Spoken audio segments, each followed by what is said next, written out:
মমতা বন্দ্যোপাধ্যায় আসলে টার্গেট করবেন বিজেপিকে, যারা ভোটটা দিয়েছে বা ফ্লোটিং ভোটার বা মধ্যবিত্ত বাঙালি ভোটার, যাদের বাড়ির সামনে সকাল 10টার সময় ভোটের দিন বোম মারলে তারা আর ফ্ল্যাট থেকে নামবেন না, যে পাড়াতে 5টা বাইক বাহিনী ঘুরিয়ে দিলে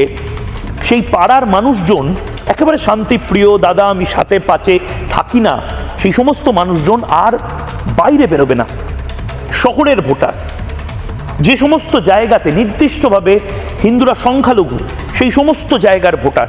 এদেরকে এবার টার্গেট করে করে আমার কাছে যে নির্দিষ্ট খবর আছে, মমতা বন্দ্যোপাধ্যায় বা তৃণমূল কংগ্রেস যে সংস্থাকে দিয়ে এই মুহূর্তে সার্ভেগুলো করাচ্ছেন,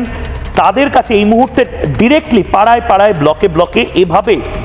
অ্যানালিসিস করার একেবারে ডেডলাইন দিয়ে দেওয়া হয়েছে। আমি একবার যদি দেখি, মানে দেখুন এখন